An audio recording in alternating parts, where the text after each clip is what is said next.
Here's a quick bubble tip on why you can't rely on the on-page load trigger. So here I've got a completely empty page called test page, and the type of content I've given this page is called item. And then I've got a single workflow on this page which says when the page is loaded and the current page's item is empty, then create a new item and go back to the same page, this time sending the item as the page data.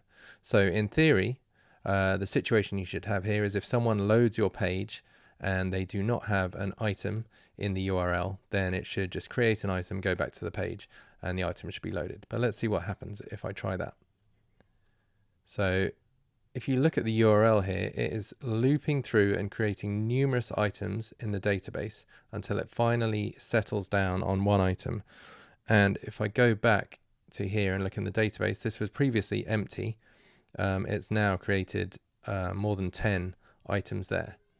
So the reason it is doing this is because when the on-page load trigger fires, the page hasn't had enough time to actually check its URL and register that it has data there. And the problem with this is sometimes it will work fine and sometimes it will not work, and you'll get that looping situation. So it's a bit inconsistent, and I've definitely used this whole workflow before and not noticed any problems with it, but certainly I'm noticing problems now.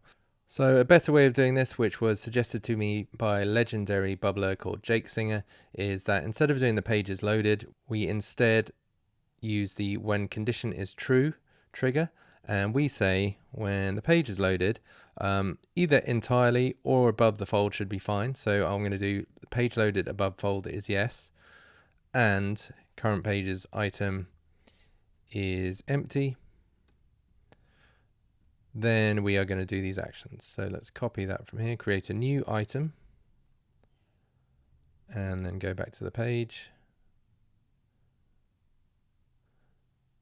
with the result of step 1. So I'm going to delete this other workflow.